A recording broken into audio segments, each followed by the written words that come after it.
Muy bien. Estudiantes, muy buenas tardes. Comenzamos con la clase número 3 de la materia Estructuras de madera y metálicas. Preguntarle si se puede ver la pantalla y si se escucha. Sí, se puede ver la pantalla y sí se escucha. Perfecto.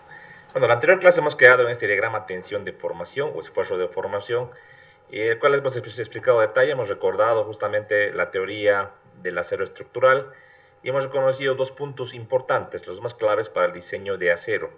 El primer punto es el límite de fluencia o tensión cedente también que se le conoce como Fy, y el esfuerzo máximo en tracción o en tensión llamado Fu o esfuerzo último también. Ambos esfuerzos, características principales de los elementos metálicos, y claramente hemos podido revisar que para cada uno de estos esfuerzos tenemos una deformación unitaria diferente. Para Fy tenemos una deformación unitaria EY, que está por acá en este punto donde está mi cursor, y para Fu está la deformación unitaria epsilon último, claramente un valor mucho más grande que el valor de epsilon Y, ¿sí? Desde el punto donde comienza la serencia, que podemos indicar que ya es el punto donde comienza el tramo inelástico de la curva de tensión de formación, vemos que hasta el punto de falla, hasta el punto de rotura, punto F, hay una gran distancia, y eso nos lleva a pensar de que el acero es un material dúctil. Vale decir que la incursión del material en el rango inelástico tiene una gran deformación sin una pérdida aparente de la resistencia. Si podemos notar, por ejemplo, desde el punto C al punto D, la resistencia o la tensión no varía, fluctúa, y desde el punto D hacia arriba, hacia el punto E, el material tiende otra vez a tomar capacidad, a endurecerse, hasta llegar al punto máximo y de ahí decrecer hasta la falla. Entonces, claramente se puede ver que el acero es un material totalmente dúctil. Ahora, entre acero y acero hay diferencias. Aquí en la gráfica de la derecha tenemos dos tipos de acero. Tenemos un acero con código ASTM A36 y un acero con norma o código ASTM A514. Son dos tipos de acero con dos aleaciones distintas. El 514 con una resistencia superior, tanto para Fy como para Fu, y el A36 con una resistencia inferior. Sin embargo, si notan la gráfica tensión de formación, prácticamente el A36 es un material que tiende a deformarse mucho más antes de la falla. Aquí en esta gráfica la falla está aproximadamente a 0.35 centímetro por centímetro, o sea que realmente la incursión en este rango inelástico conlleva una gran deformación, a diferencia, por ejemplo, de este A514 que lleva máximo hasta la rotura a un 0.20. Son diferencias apreciables y desde un punto de vista estructural es más deseable que un metal, en este caso, tenga mayor ductilidad. O sea que podemos decir que el acero A36 tiene más ductilidad que un A514 y es más deseable para construir perfiles de acero, ¿sí? Acá en esta grafiquita algo interesante para poder explicar. No todas las gráficas de tensión de formación son iguales. O sea, hay aceros en los cuales, por ejemplo, este rango donde se puede verificar claramente Fy se puede apreciar. A veces esta parte de la plastificación y el endurecimiento no es tan claro. Y aquí, por ejemplo, en esta gráfica, si se fijan, no se ve muy claro. Entonces, la pregunta viene, ¿y de qué manera podemos encontrar lo que sería Fy? Por ejemplo, en esta gráfica del A514. Bueno, la solución o la respuesta es la siguiente. De manera convencional, la comunidad científica y en este caso las normativas toman en cuenta una manera de poder encontrar este valor. Se conoce como el 0.2% de desfase. Entonces, ¿qué es lo que se hace? Del rango elástico se traza una paralela sobre lo que sería el eje de la deformación unitaria, justamente hasta llegar a un punto del 0.2%. O también, si ponemos en valores absolutos, sería 0.202. Llegas a ese punto 0.202 y de ahí traes una paralela al rango elástico, y donde corte la gráfica tensión de formación, ahí ese punto justamente lo vamos a considerar como el esfuerzo de fluencia o límite de fluencia o esfuerzo de cedencia, sinónimos, Fy, ¿sí? Eso, por favor, tiene que ser algo que tenemos que hacerlo muy bien y ya casi de memoria. Eso se hace, repito, los aceros en los cuales no se puede ver claramente dónde está el punto de fluencia. A diferencia de, por ejemplo, esta gráfica que tenemos aquí, la 36, donde uno puede ver claramente dónde está el punto de Y. Aquí tenemos, parece ser mucho menos dúctil, esta manera de poder encontrar este esfuerzo. ¿Sí? Eso para los cálculos es muy importante. Cuando tengamos un diagrama de tensión de formación, tenemos que verificar, identificar el punto de fluencia. Entonces tenemos que utilizar esta metodología, que es más gráfica, como lo pueden ver ustedes. Bien, aquí tenemos también otro tipo de gráficas. Aquí tenemos otro tipo de aceros. Este tema de los códigos, por si acaso, son códigos de aceros con la norma ASTM. Por si acaso, la ASTM está muy vinculada con toda la normativa de diseño, en este caso norteamericano, y también que se aplica a nivel mundial casi en todos los países. ASTM ha definido un tipo de aleación y un tipo de comportamiento estructural de un acero, en este caso de la 36, el A992, el A852 y otros tipos de aceros que vamos a ir revisando más adelante. ¿Sí? Aquí la comparación de las gráficas nos lleva a ver lo siguiente. Por ejemplo, el A852 es un acero mucho más resistente, pero menos dúctil que el 992 y el A36. Además, el rango este de plastificación donde podemos identificar FY no es claro en este acero 852, que habría que hacer de la parte del origen, ir al 0.2%, trazar una paralela y donde encontremos la gráfica, ahí sería el punto de esfuerzo de fluencia, como ya conocemos, ¿verdad? Lo propio acá, esta misma gráfica haciendo un acercamiento o un zoom en la parte, digamos, del tramo izquierdo, que tenemos un acercamiento y claramente podemos ver que tanto el A922 como el A36 tienen un comportamiento bastante similar en cuanto al tema este de encontrar el esfuerzo de fluencia, ¿no? Por si acaso, para lo que sería el A36, y el nombre viene de ahí justamente, el 36 se refiere al límite de fluencia justamente, o sea que el FY es 36 KSI, que son kilolibras por pulgada cuadrada. Y del acero A922, su esfuerzo de fluencia no está en el nombre, sino que está dado de manera tabulada en la normativa, que es 50 KSI. Eso vamos a ver a continuación en nuestro cálculo, nuestras tablas que vamos a mostrar a continuación. Bien, para entrar al tema de aceros, un poquito me quiero adelantar, esta parte la vamos a ver ahorita, no se preocupen. En el tema de aceros, déjenme revisar, tengo aquí una tablita bien interesante, me he saltado, aquí está.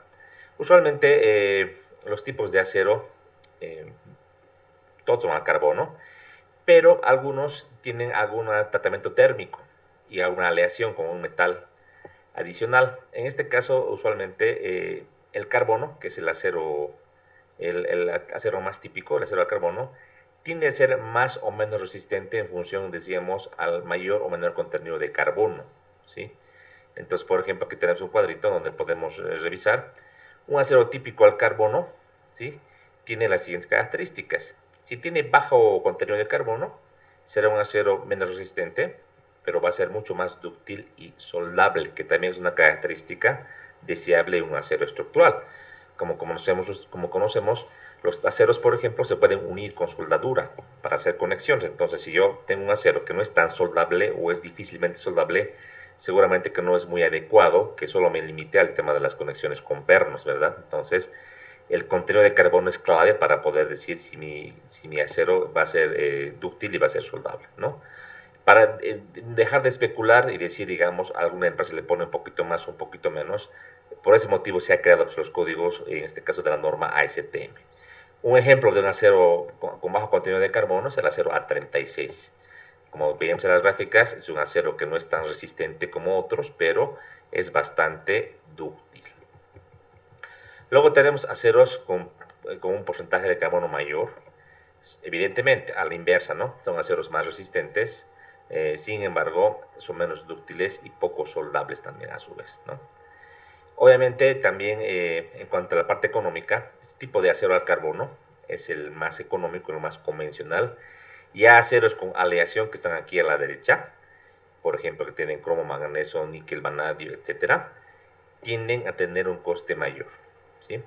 En cuanto al tema de los aceros con aleación, hablamos, por ejemplo, de aceros que tienen un porcentaje menor al 8% de elementos en aleación. Este tipo de aceros pueden ser aceros con o sin tratamiento térmico. Obviamente, ambos aceros, a diferencia del acero normal al carbono, tienden a tener un costo mucho mayor.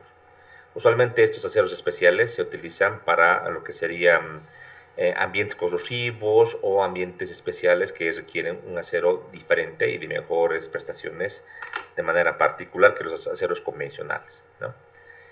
Muy bien, ahora vamos a ver a continuación que en las normativas, por ejemplo en la AISC, los aceros están definidos, o los perfiles, perdón, están definidos en función del tipo de acero.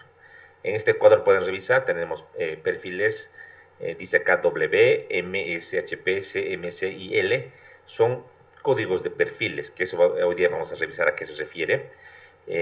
Estos perfiles, por ejemplo, que están con color con negrilla, son los aceros preferentes, en este caso el acero preferente de estos MSC, MC y L es el A36. El acero preferente para las tuberías circulares es el acero A500.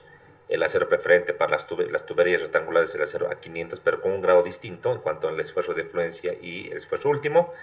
Y para los tubos simples, un acero diferente llamado A53. Para entender y saber cuáles son los perfiles, para luego volver a la tabla esta y verificar, les voy a mostrar a continuación una clasificación de los perfiles. La clase anterior habíamos dicho lo siguiente. Decíamos que en realidad con el acero podemos formar cualquier tipo de perfil. Si es un laminado en caliente, realmente la forma es indiferente. Uno lo que hace es generar unos planchones de acero, los recalienta y los pasa por unas laminadoras, que son como unos equipos que van a dejar una forma que desee, en este caso, el fabricante. Sin embargo, lo que se estila y lo que las fábricas a nivel mundial han definido es generar perfiles estandarizados que tengan altas prestaciones para diferentes tipos de servicios. En este caso tenemos perfiles laminados en calientes, también llamados en inglés hot rolled shapes, de algunas formas muy particulares que vamos a ir viendo a continuación, ¿sí? Primeramente tenemos los perfiles en forma de I. Y aquí me voy a permitir escribir en la diapositiva. Vamos a revisar. Ustedes van a encontrar este tipo de perfiles en la literatura técnica, como también perfiles se llaman doble T. Así lo voy a colocar. Doble T. También van a encontrar como perfil IR. Sí. Este tipo de perfiles, como se ve en la gráfica, tienen una forma de I. O sea, la sección transversal es una I, como la que estoy ahorita dibujando. Tiene esta forma. Evidentemente, lo que puede variar son los espesores, el alto que tenga el perfil y los demás parámetros geométricos, que vamos a ir viéndolos paso a paso. Los norteamericanos le llaman perfil, perfil en este caso W, perfil M, perfil S y perfil HP. Son los códigos estándares de Estados Unidos, de la norma AISC. Entonces en Estados Unidos tienen estos nombres definidos. Pero todos tienen la forma de I, doble T o IR, como les indico. Usualmente doble T se le llama esto en Europa, también en algunos países de Latinoamérica. Y el IR es un nombre que le dan los mexicanos a ese tipo de perfiles. ¿Por qué es importante colocar las traducciones o definiciones de otros países? Es que los perfiles los importamos del extranjero. Entonces, si vamos a importar, por ejemplo, de lo que sería Perú, de Brasil, de México, entonces tenemos ya la codificación como ellos lo trabajan. ¿Por qué motivo de manera general se llama W, los perfiles en forma de I? Es que en inglés el perfil se conoce como white flange, o también conocido como perfil de ala ancha. Este perfil de ala ancha se refiere a esta parte que está acá, que la estoy remarcando con color rojo. En un perfil en forma de I, esta parte se conoce como ala. Entonces aquí vamos a colocar la definición. Esta es una ala. También se le llama patín en lo que sería México, por ejemplo. En inglés se le llama flange. Entonces es un perfil de ala ancha, white flange. Y ya el nombre se queda como un acrónimo con la letra W, perfil W. Este perfil es un perfil ideal para lo que sería flexión. Si yo tengo una viga, ¿se acuerdan? En la anterior clase habíamos hablado de, un poco recordando lo que sería resistencia de materiales. Este perfil tiene una mejor inercia alrededor de este eje, que es el eje, digamos, lo voy a llamar eje X. La inercia X es mucho más grande que, por ejemplo, un perfil rectangular, donde el perfil rectangular con un área equivalente, o un perfil, no sé, digamos, si quieres circular, tiene menor inercia de este eje comparado con un perfil como el que estoy aquí mostrando. Decíamos, esto se produce por lo que sería el área alejada del centroide, el área de las alas, que lo que me aporta es el teorema de los ejes paralelos, ¿se acuerdan? Entonces, este perfil es ideal para lo que sería, por ejemplo, vigas o elementos en flexión. Entonces, es un elemento bastante competente. Si se fijan, hace un acercamiento, tiene una curvatura, no es recto. Se sacan los moldes y tiene una curvatura. Yo podría esquematizar este perfil con un perfil así totalmente recto, que yo podría conseguir con unas planchas, por ejemplo. Podría agarrar, podría soldar y generarme un perfil, digamos que definido por el usuario, que no sea estandarizado. Pero la diferencia es que justamente en el encuentro entre los patines o alas, que son esta parte que estoy marcando, y el alma, que lo voy a marcar con otro colorcito, esta parte central que está acá, que la estoy poniendo con color azul, se llama alma. En inglés se llama web. Ese encuentro es aquí con una curvatura y aquí es totalmente recto. Usualmente cuando hacemos este tipo de trabajos con planchas, usualmente podemos hacer una soldadura, por ejemplo, en este sentido y en este sentido, para tener un perfil armado en forma de I. Entonces, obviamente, así en frío, soldando, no puedo darle curvatura, pero así en caliente, pasando por un molde, le puedo generar esta curvatura. Entonces, aquí tenemos un radio de curvatura que le llama como la letra K.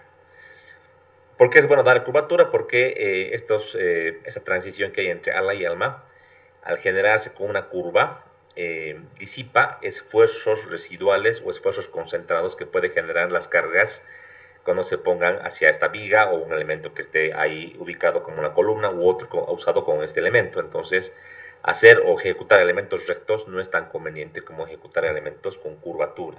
Es por eso que los perfiles estandarizados usualmente tienen esta curvatura, ¿sí? Los perfiles en forma de I. ¿Qué diferencia habría con los perfiles M?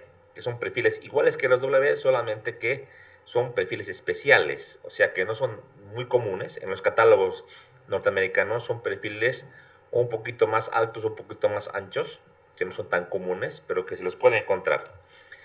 Perfiles S son los perfiles antiguos, son los perfiles iniciales con los cuales nació la norma, se llaman American Standard, son muy antiguos, y a diferencia del W, está acá, es el perfil S, este de acá es el W.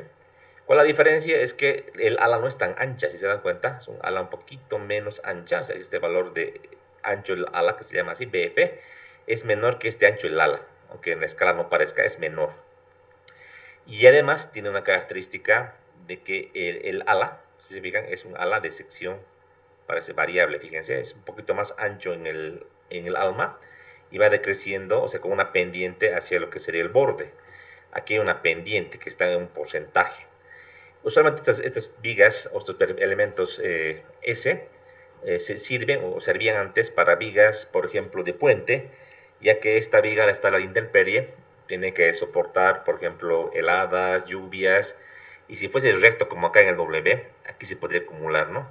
Lo que sería humedad, y con el tiempo pasar a corroer el perfil, mientras que acá con una pendiente tiende a hacer deslizar ese material, ese hielo, esa nieve o esa agua, y es un perfil mucho más adecuado para lo que sería ambientes externos, ¿sí? Eso es. Igualmente, al igual que el W, para elemento viga, usualmente. Y por último, el HP, que es un perfil especial, muy parecido al W. La única diferencia es que el HP tiene un ancho del alma mucho más grande.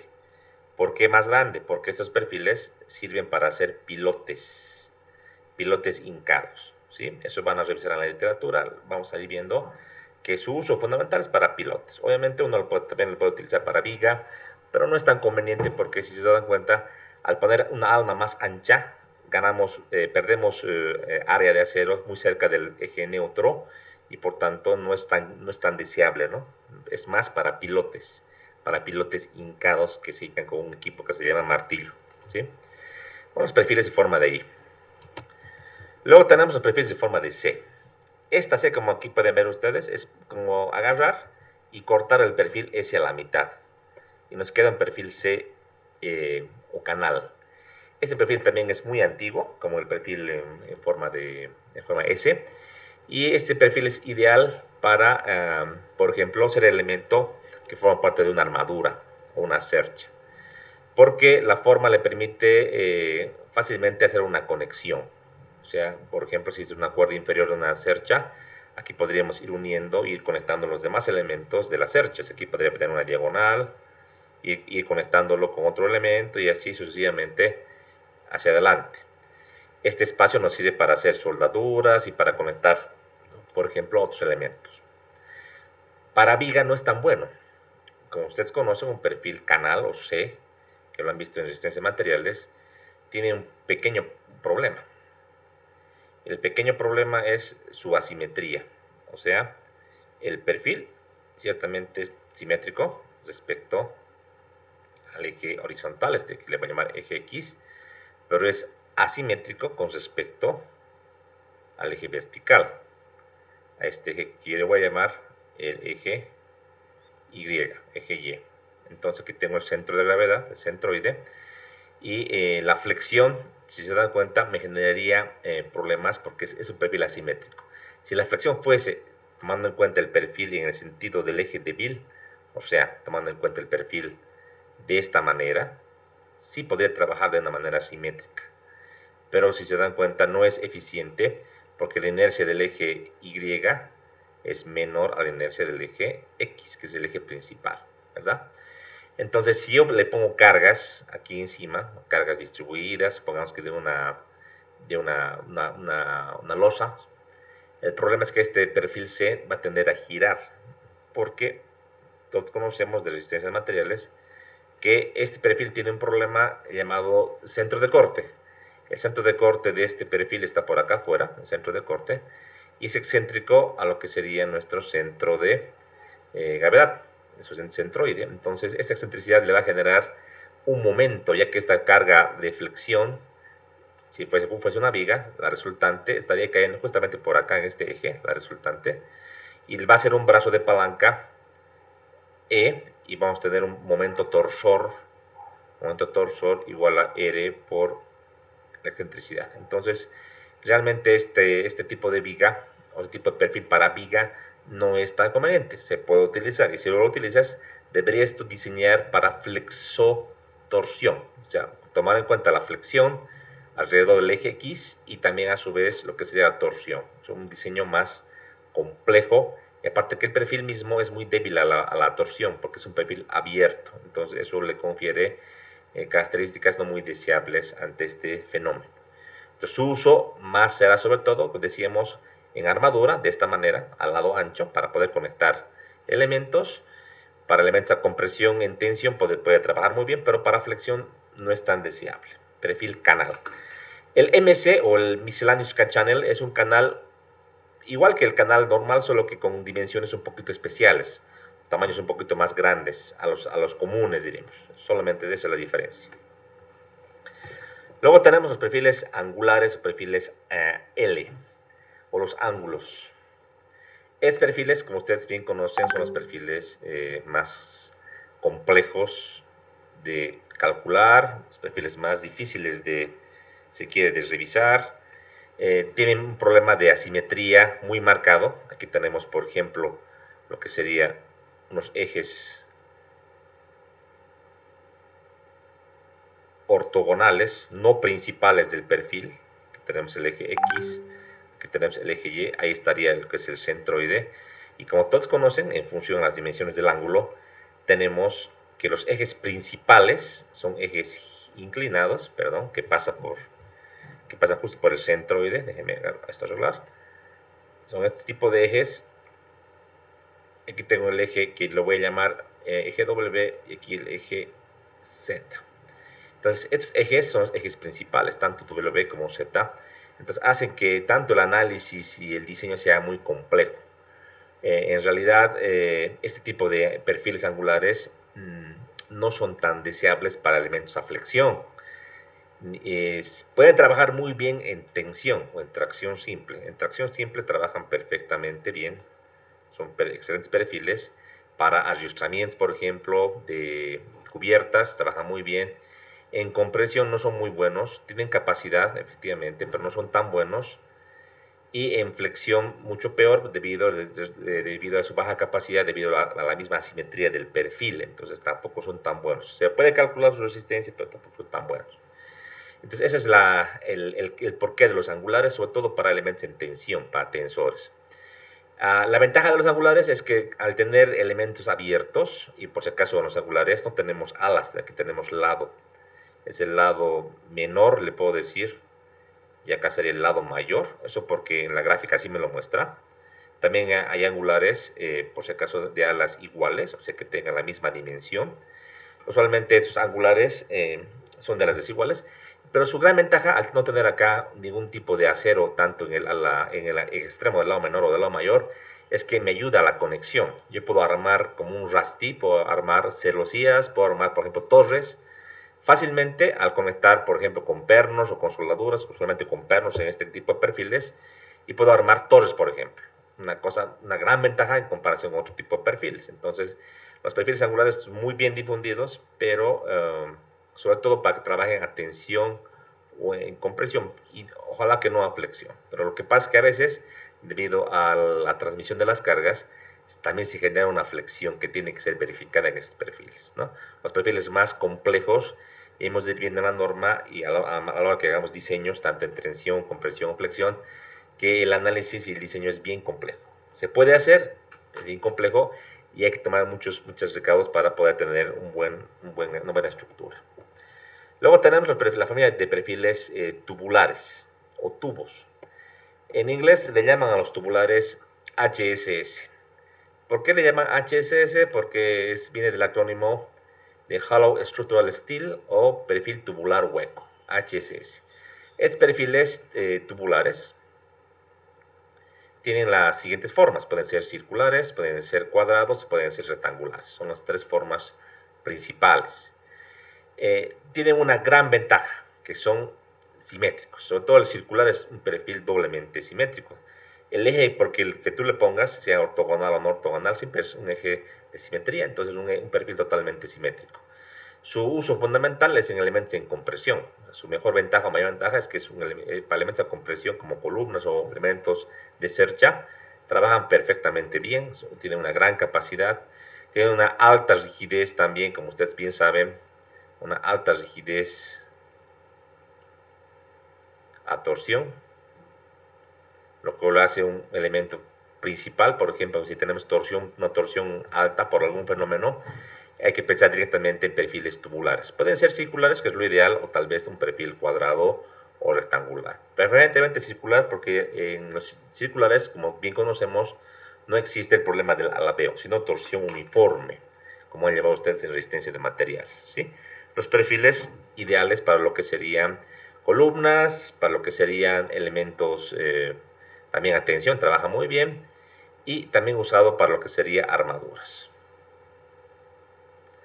Uno de los defectos o problemas principales de los tubulares son las conexiones. En las conexiones tenemos problemas. Imagínense que quiero hacer un edificio de acero, tengo un perfil tubular que lo voy a modelar y lo voy a plasmar en obra como un elemento columna que esté empotrado en el terreno, y quiero unirle una viga, y yo sé que para vigas el mejor acero, el mejor perfil es el perfil tubular, el perfil W, que tenga un W visto de costado, ¿sí? La pregunta va a ser cómo hago la conexión, ¿no? Se hace complicado conectar un perfil en forma de I, como el que estoy ahorita dibujando, con un perfil sección tubular, ¿no? Se hace muy difícil, entonces hay que usar elementos adicionales, algunas planchas adicionales, se complejiza mucho. Entonces por ese motivo que en edificios o edificaciones, usualmente por este motivo las columnas se las hace también de perfil en forma de I, para facilitar la unión que pueda existir entre elemento y elemento. Los tubulares, sin embargo, si uno puro tubulares, por ejemplo, para hacer una cercha, hay una manera de poder conectar, se hacen unos cortes especiales y se forman lo que se llaman unas bocas de pescado. Es interesante cuando veamos conexiones, vamos a ver que en la norma tenemos un capítulo específico para los tubulares, un poco diferente, ¿no? Sin embargo, ante cada ventaja que acabamos de nombrar, también tiene sus desventajas. Al ver, por ejemplo, la unión de perfiles no tubulares con tubulares, ahí se complejiza un poco, ¿no? Pero son las alternativas que hay. Los pipes o tuberías son como los tubulares, solo que son perfiles o secciones un poquito más pequeñas, igualmente circulares por si acaso, ¿sí? Esos son los pipes, los perfiles tubo también. Perfecto. Estos serían los perfiles principales. Aquí están en esta gráfica. Dice laminados en caliente. Por si acaso, la orientación de nuestro semestre está dada principalmente perfiles laminados en caliente. En inglés se van a acordar siempre, son los perfiles hot rolled shapes. Shapes es perfil en inglés y hot rolled laminado en caliente, ¿sí? Son los perfiles principales, los perfiles con los cuales se puede conseguir o obtener los elementos más competentes para ejecutar, por ejemplo, edificios, puentes, etc. ¿Sí? De manera paralela a estos hot rolled hay otra familia de perfiles de acero llamados cold formed o conformados en frío. Este tipo de perfiles, a diferencia de los perfiles laminados en caliente, se conforman en base a planchas. Para que esta parte me entienda mejor, voy a adelantar y vámonos acá en esta diapositiva. Y como pueden fijarse, tenemos aquí tenemos una placa o plancha que está aquí en una bobina. Esta plancha viene en un ancho específico y viene de espesores, por ejemplo, de 2 milímetros para arriba, 2, 3, 4, 5, 6 milímetros, lo usual hasta ahí es lo típico, aunque puede llegar a más, ¿sí? Y lo que pasa es que se desenrolla esto y pasa por unas máquinas plegadoras o conformadoras que van a generar algunas formas especiales. Aquí, por ejemplo, esta forma que pueden ver en esta imagen es la forma conocida como forma sigma, ¿sí? También se puede conformar, como está aquí en esta imagen, un perfil parecido al canal. ¿Se fijan? Es muy parecido al canal, que se llama perfil U, a diferencia de acá del canal. Un perfil U con unos dientecitos, que se llama perfil C a este, o costanera. Un perfil Z, un Z con unos dientecitos. Un perfil también angular o L, un L con dientes, un perfil sombrero o omega, un omega modificado con unas puntitas, o el que decíamos el epsilon que les mostraba. Son las formas típicas, hay otras también que se pueden ir formando. La diferencia fundamental con los hot rolled es que los espesores de estos perfiles son bien pequeños. Claro, hablamos de acero estructural, no hablamos de papel, entonces querer conformar una forma como esta, por ejemplo, o un L cualquiera, requiere de un trabajo muy fuerte del equipo, un trabajo de conformado muy fuerte, entonces limita a que los espesores de las planchas de acero, de la bobina de acero, sea máximo, hasta lo que sería unos 20 milímetros. Usualmente en Bolivia lo típico, lo usual es 2, 3, 4 milímetros, inclusive hasta 6 milímetros, ¿no? Más de eso no es típico, pero en otros países puede llegar incluso casi hasta los 20 milímetros o un poquito más, ¿no? Ahora, si se dan cuenta, la forma se le da en frío, o sea, pasa por la maquinaria y en frío se va conformando con unos rodillos especiales o con unas plegadoras especiales.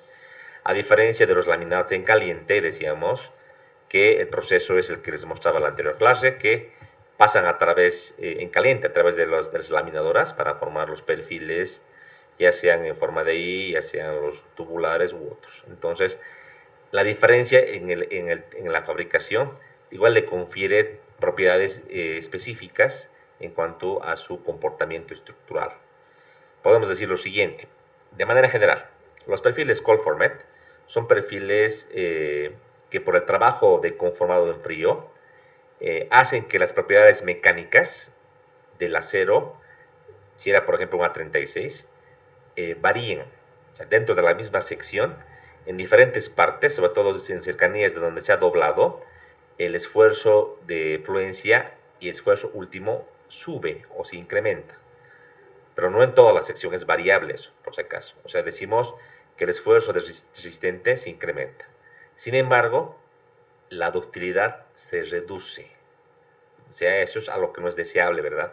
Es que en los perfiles laminados en caliente es algo más constante, no es como está acá, ¿sí? Otra diferencia, los espesores son pequeños en cuanto a los cold formed. Los espesores aquí pueden ser cualquiera, pues son grandes.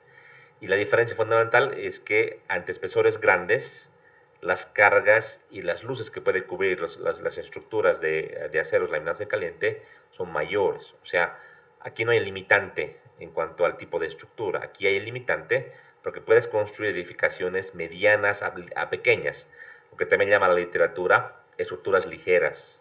Algunas cubiertas, algunos entrepisos, aunque actualmente la tecnología de los conformantes en frío se está, diremos, actualizando cada vez más, y en Estados Unidos, por ejemplo, y en Europa ya se construyen edificios íntegros de acero conformado en frío, pero bajo ciertas condiciones de redundancia, o sea que varios elementos que son muy cercanos entre sí, y se puede llegar a edificios de 4, 6 niveles, 7 niveles, un poquito más, mientras que en los hot rolled no hay ninguna limitante, ¿no? Entonces ahí está la diferencia. Usualmente en Bolivia, en nuestro país, utilizamos perfiles cold formed. O sea, importar un perfil laminado en caliente es caro, ¿no? Y usualmente para las edificaciones que usamos en Bolivia, que son naves industriales, tinglados, algunos galpones, depósitos, se utilizan perfiles como estos, porque los hot rolled, digamos que son más caros y no sería tan necesario conseguir estos. A Bolivia lo que más llega en hot rolled son los perfiles angulares. Eso sí que llega, ¿no? Hay variedades de los angulares, también hay algunos tubulares, pero en forma de ahí, por ejemplo, los canales no llega tanto como los perfiles que aquí llegan a Bolivia como bobina, y hay muchas empresas que vienen acá en Cochabamba y Santa Cruz que pueden doblar y pueden conformar perfiles como los que les he dicho. Entonces, ahí está la diferencia. Ahora, en cuanto al cálculo mismo, al diseño, la normativa misma se ha dividido. O sea que para poder diseñar perfiles laminados en caliente, se utiliza la normativa AISC, y para diseñar los perfiles conformados en frío, la normativa AESI. Ambas son norteamericanas, ambas son como la madre o la raíz de todas las normativas latinoamericanas, mexicanas, inclusive de varios países de Europa. En Europa tienen el Eurocódigo, pero a nivel mundial la que predomina es la AISC y la AESI para cada uno de los tipos de acero.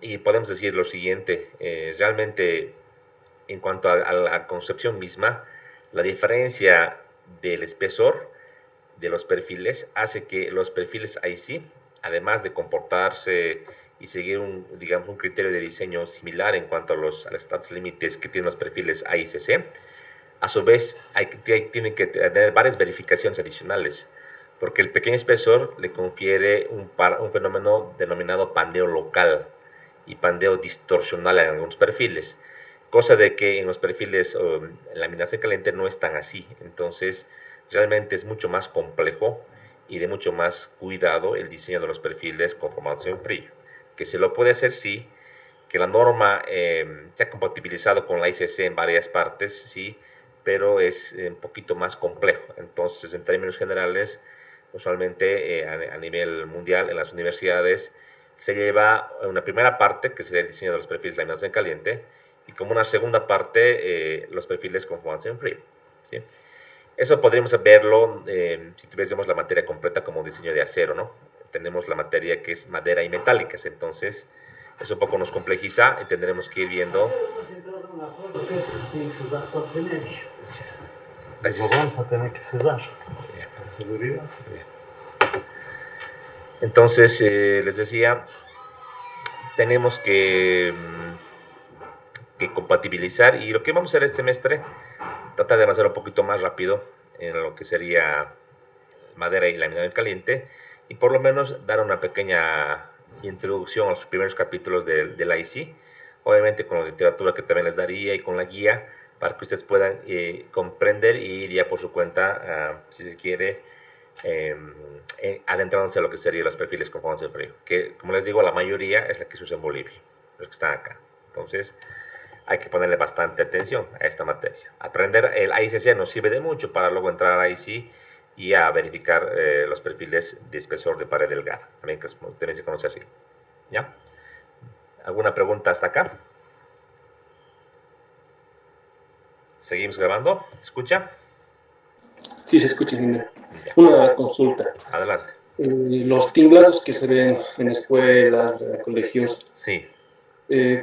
¿Se sabe que están diseñados conforme a la norma IC o se ha hecho simplemente por experiencia? No, ¿Cómo se puede ver? debería diseñarse con la norma ISI, debería. La mayoría de las naves industriales o tinglados de escuela, como dice su compañero, últimamente se ejecuta con este perfil, con este que está acá, con el que estoy marcando aquí, con el perfil canal o C, que también se le llama costanera, con este perfil. Entonces, este perfil se utiliza tanto para los elementos de las columnas como de las diagonales y las cerchitas, y evidentemente tiene que verificarse con esta normativa. Tiene que verificarse. Claro, en el tema de la modelación no hay problema, es universal, pero en el tema de diseño, en los estados límites en tensión, compresión, flexión, tiene que verificarse con IC.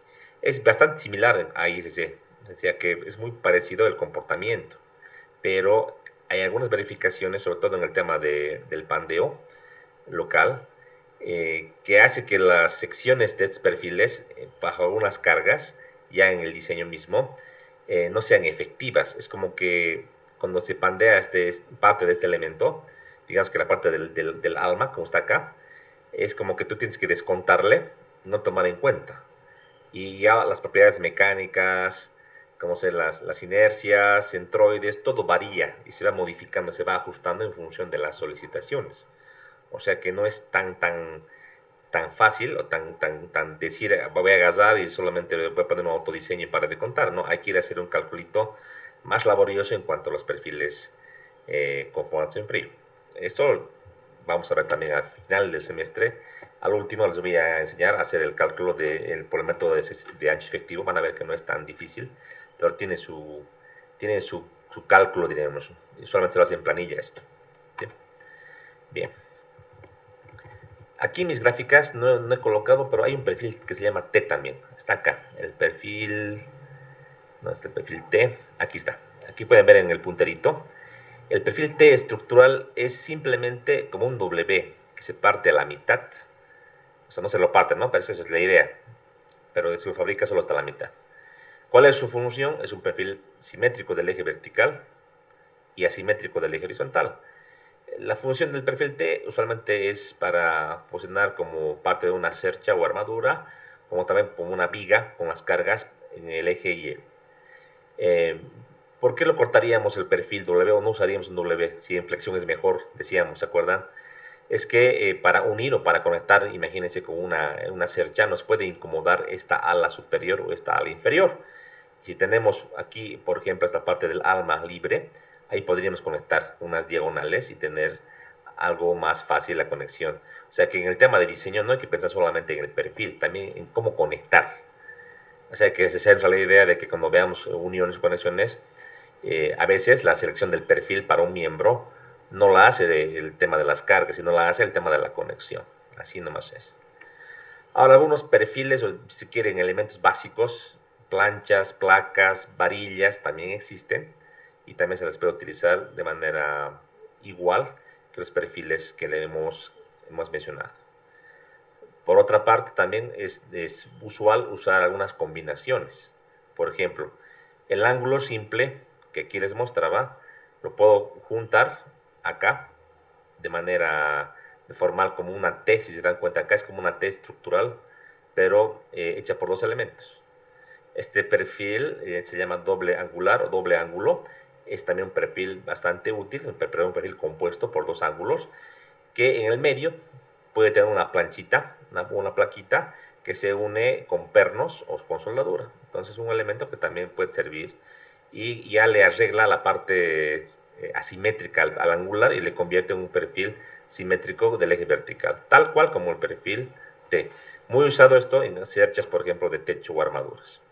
Un perfil doble canal, que si se dan cuenta es como tener un perfil ya W, que se está armando, un perfil S, ¿no? Estamos arreglando la simetría que teníamos del eje vertical, ¿se dan cuenta? Y así también podemos formar perfiles armados con planchas. O sea, puedo agarrar placas que puedo ir soldando. Aquí con 3 planchitas me hago un perfil en forma de I, o con 4 planchitas me hago un perfil tubular, como si fuese un tubular rectangular, pero armado con planchas. Y se dan cuenta, son maneras o alternativas de ir haciendo este tipo de perfiles, ¿sí? Eso vamos a ir viéndolo paso a paso, no se preocupen, ¿sí? Mira, una consulta Sí. sobre los perfiles que se combinan, Sí. como el doble angular o el doble canal. Sí. Su resistencia depende de las propiedades del perfil o de la resistencia de la unión con lo que se ha hecho, sea soldadura o con pernos. Perfecto, muy bien. La resistencia de los perfiles combinados depende de las propiedades de los perfiles. O sea, yo no tomo en cuenta jamás, y pónganse, lo haré un poquito más grande para que se note. Lo haré aquí, ¿ya? Aquí lo vamos a hacer. Supongamos que voy a hacer un doble ángulo. Supongamos que voy a hacer un doble ángulo. Y aquí tengo un ángulo, aquí tengo el otro ángulo. Digamos que aquí tengo a lo largo el perfil, ¿no? Ahí está a lo largo. Y estaría por aquí. Se vería más o menos así, como lo estoy dibujando.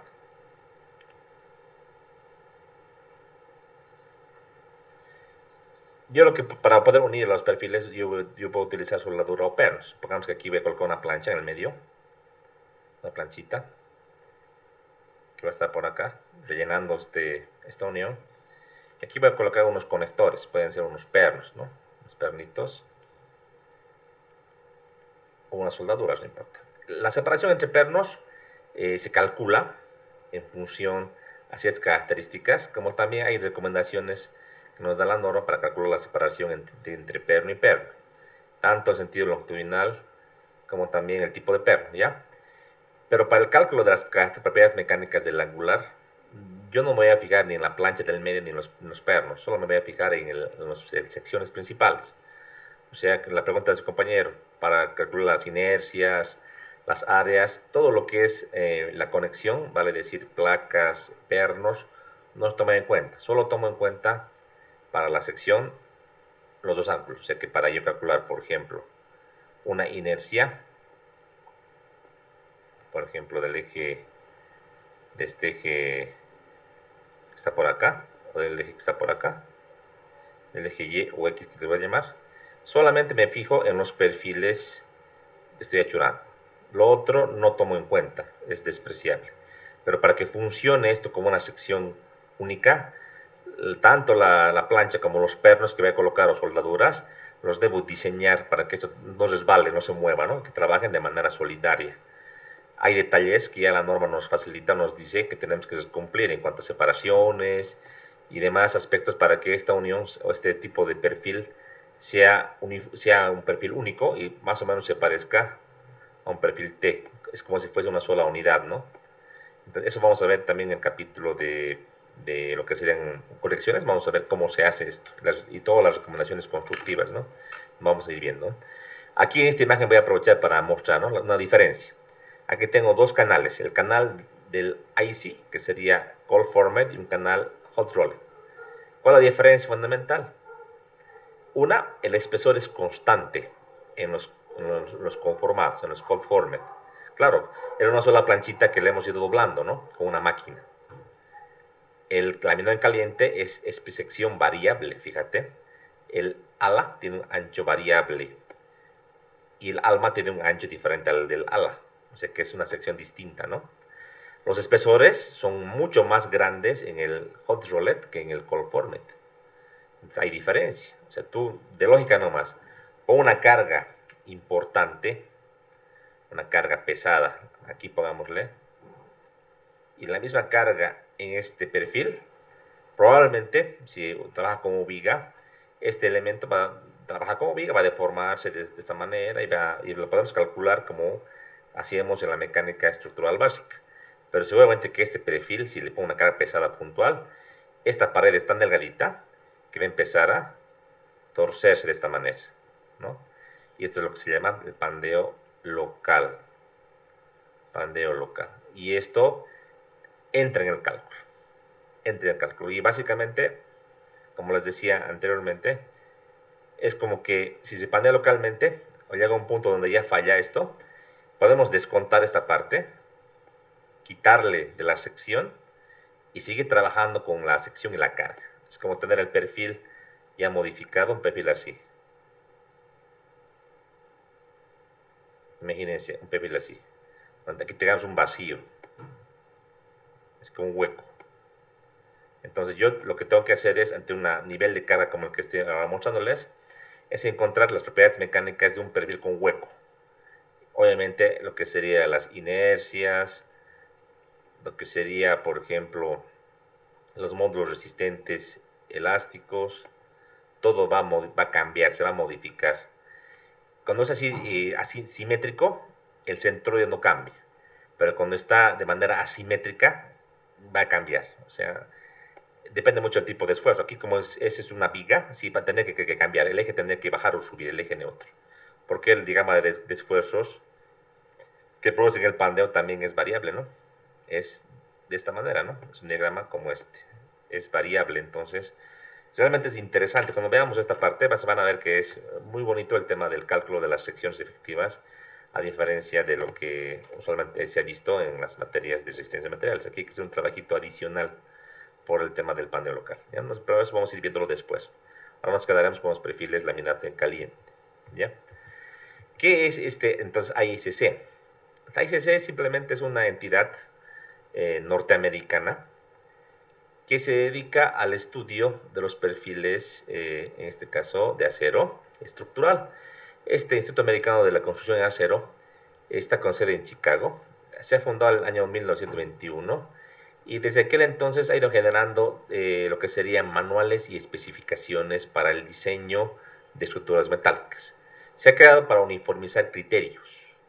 Y no solamente es válida en Estados Unidos, a nivel mundial se ha difundido. Todos los países de Latinoamérica prácticamente sus códigos están basados en la AICC, es como una copia fiel del original, ya sea Chile, ya sea México inclusive, Perú. En Bolivia estamos también con un trabajo así, en Bolivia el IPNORCA y a través de Cadeco Cruz están haciendo una normativa de acero que prácticamente es la copia de la AICC versión 2010, o sea, es prácticamente una traducción o algunos cuantos ajustes, ¿no? ¿Cuál es la ventaja de seguir esa normativa? Es que se va actualizando cada 4 o 5 años, se va modificando y se basa en estudios, investigaciones, tesis y experimentación que tienen en este caso los integrantes de la ICC, que son un montón de ingenieros a nivel mundial que se reúnen, hacen congresos y van perfeccionando lo que sería esta norma.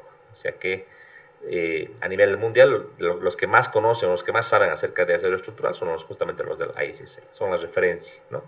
En Europa, en Alemania también hay pues normativa, también es muy buena, pero a diferencia de ICC es que es mucho más difundido y es mucho más práctico para el diseñador. Ustedes que van a trabajar en el área estructural, como recomendación, ¿no? De manera general, en Bolivia estamos adoptando todo lo norteamericano, ya sea la ACI para el hormigón, la ICC para el acero, y así en todas las áreas. En la madera hay un problema que les voy a explicar, que no podemos adaptarnos a la norma norteamericana todavía, pero de manera general usamos lo norteamericano. Eh, lo europeo es también bueno, es una norma muy buena en cuanto al diseño de hormigón y demás. El problema fundamental es que no es tan práctico para hacer diseños. Vale decir que los norteamericanos, aparte de tener mucha más investigación, si se quiere, orientan a las normas a hacerlas más prácticas para un uso más fácil del calculista y del diseñador.